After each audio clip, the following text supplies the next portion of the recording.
पिछली वीडियो में हमने बात की थी आदि शंकराचार्य के बारे में। आज हम बात करेंगे रामानुजाचार्य के बारे में।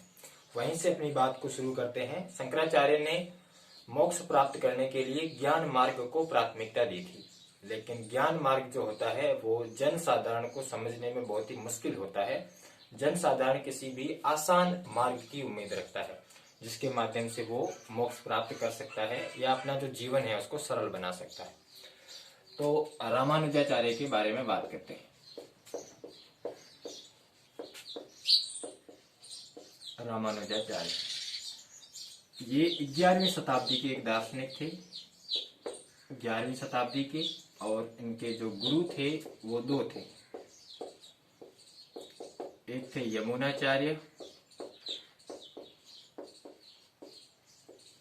और दूसरे थे यादव प्रकाश।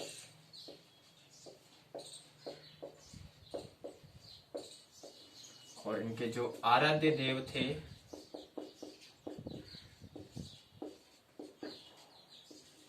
वो थे विष्णु। इनका जो जन्म हुआ था वो हुआ था पेराम्बदूर में। पेराम्बदूर तमिलनाडु में एक जगह है।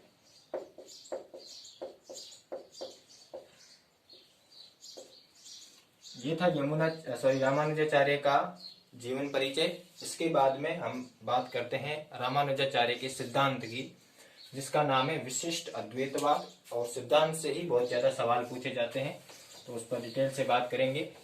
एक बात आपको याद रखनी है कि आपने अगर पिछला वाला वीडियो देखा है तो आप शंकराचार्य का जो दर्शन था अद्वैतवाद, उससे इसकी तुलना जरूर करें।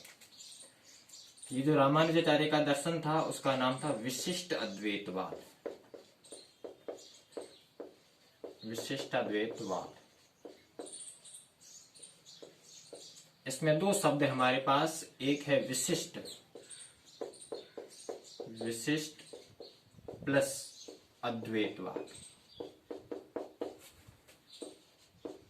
यानी कि इस दर्शन में आपको शंकराचार्य का अद्वैतवाद भी मिलेगा, लेकिन उसके साथ में एक विशिष्ट शब्द भी मिलता है। इसका क्या मतलब है वो समझते हैं। देखो, हमारे पास में सबसे जो मूलभूत चीज है वो है ब्रह्म। इसको आप बोल सकते हो ईश्वर। उसके बाद में है आत्मा, जिसको आप बोल सकते हो जीव। और तीसरी चीज है हमारे पास प्रकृति, नेचर, जिसको आप बोल सकते हो जगत। अब रामानुजाचार्य ने क्या बताया, पहली बात मैं सीधा बताता हूं आपको कि ब्रह्म सत्य की मूलभूत सत्ता है। सत्य की मूलभूत सत्ता है। यहाँ आपको शब्द पर गौर करना है। शंकराचार्य के दर्शन से आप अगर तुलना करेंगे तो शंकराचार्य ने कहा था कि ब्रह्म सत्य की एकमात्र सत्ता है, यानी कि सिर्फ ब्रह्म ही सत्य है। लेकिन रामानुजाचार्य कह रहे हैं कि ब्रह्म सत्य की मूलभूत यानी कि आधारभूत सत्ता है, उसके आगे भी कुछ और सत्य हो सकता है। उसके बाद में इन्होंने कहा कि ब्रह्म ने ही इस आत्मा को और प्रकृति को, आत्मा व प्रकृति को सर्जन किया है, यानी कि बनाया है।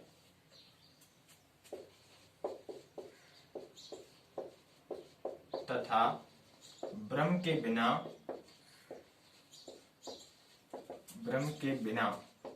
इनका कोई अस्तित्व नहीं है।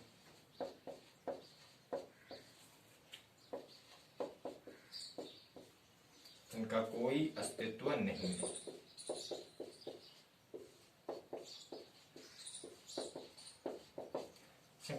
रामानुजाचार्य ने क्या कहा कि ब्रह्म ने ही आत्मा को और प्रकृति को बनाया है और ब्रह्म के बिना इन दोनों तत्वों का कोई भी अस्तित्व नहीं है। उसके बाद में रामानुजाचार्य ने कहा क्योंकि ब्रह्म ने ही आत्मा को और प्रकृति को सर्जन किया है, इसलिए ये दोनों सत्य है। आत्मा व प्रकृति दोनों दोनों सत्य है। एक तो सत्य है और सत्य के साथ में नित्य है। ठीक है, आत्मा और प्रकृति दोनों ही सत्य है और नित्य यानी कि हमेशा से है। रामानुजाचार्य ने कहा कि ब्रह्म और आत्मा सत्य है, लेकिन शंकराचार्य ने कहा था कि जगत तो बिल्कुल झूठ है, आपने अगर दर्शन पढ़ा हो तो इसके अलावा इन्होंने कहा नित्य है। नित्य का मतलब है कि ये दोनों हमेशा से है, जब से ब्रह्म है तब से ये है, और जब सृष्टि का अंत हो जाएगा उसके बाद में ये दोनों तत्व ब्रह्म के पास में ही रहेंगे, क्योंकि ये दोनों ब्रह्म का ही एक विशिष्ट रूप है। आप विशिष्ट शब्द पर गौर करिए। रामानुजाचार्य ने क्या कहा कि आत्मा और प्रकृति दोनों ब्रह्म का ही विशिष्ट रूप है। इसके बाद में क्या कहा कि ब्रह्म है वो सगुण है, ब्रह्म सगुण है। लेकिन शंकराचार्य ने कहा था कि ब्रह्म निर्गुण है, लेकिन ये बोल रहे हैं ब्रह्म सगुण है। और ब्रह्म सगुण जो है इनको नाम दिया था इन्होंने विष्णु के। परम ब्रह्म या जो ईश्वर है वो कौन है? विष्णु है, इन्होंने ऐसा कहा था। इसके अलावा तीसरी बात इन्होंने क्या बताई कि ब्रह्म और आत्मा, ब्रह्म व आत्मा एक नहीं। यहां भी आप शंकराचार्य के दर्शन से तुलना करिए। शंकराचार्य ने कहा था कि ब्रह्म और आत्मा दोनों एक है, लेकिन रामानुजाचार्य कह रहे हैं कि ब्रह्म और आत्मा दोनों एक नहीं है। इसको पुष्टि करने के लिए रामानुजाचार्य ने कहा कि आप सोच कर देखिए कि ब्रह्म जिसने सृष्टि का सर्जन किया है, वो सृष्टि का संचालन करता है, वो और एक तुच्छ शरीर में बसने वाली आत्मा दोनों एक कैसे हो सकते हैं?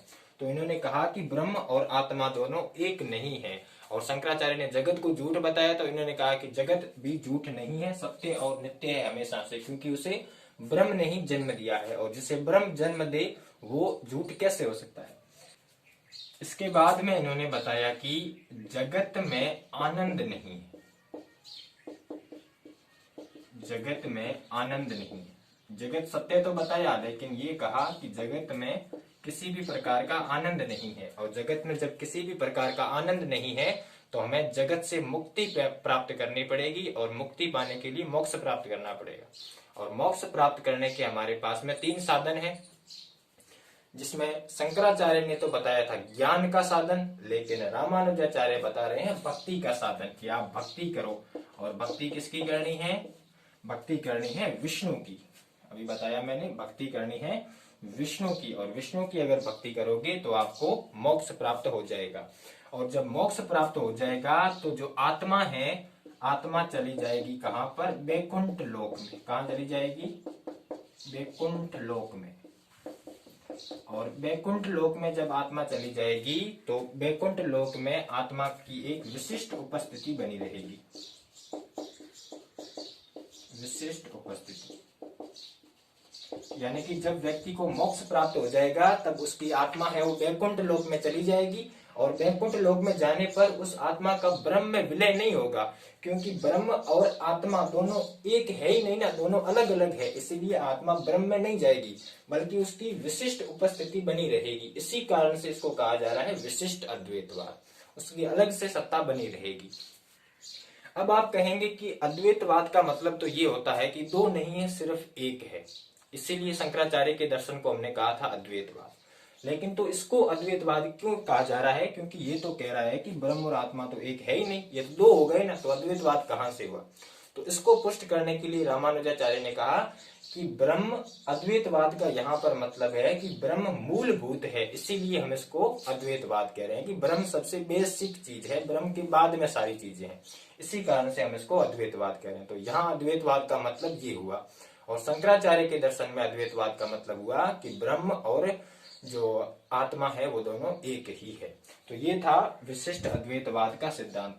इसके अलावा रामानुजाचार्य ने प्रपत्ति का सिद्धांत का प्रचार किया था। प्रपत्ति का सिद्धांत ये किसने दिया था? दिया तो इसको रामानुजाचार्य के जो गुरु थे यमुनाचार्य, अभी मैंने बात की, उन्होंने दिया था, लेकिन रामानुजाचार्य ने इसको ज्यादा प्रचार किया था। प्रपत्ति का सिद्धांत मतलब होता है कि स्वयं के अस्तित्व को भूलकर ब्रह्म की उपस्थिति में, ब्रह्म की स्तुति में लग जाना, इसका मतलब ये होता है। इसके अलावा रामानुजाचार्य ने एक दर्शन का स्थापित किया था जिसका नाम है श्री संप्रदाय। एक संप्रदाय स्थापित किया था जिसका नाम था श्री संप्रदाय, और श्री संप्रदाय को ही कहा जाता है रामानुज संप्रदाय। रामानुज संप्रदाय। तो आपसे पूछे कि श्री संप्रदाय की स्थापना किसने की थी, तो आप कहोगे रामानुजाचार्य ने श्री संप्रदाय की स्थापना की थी।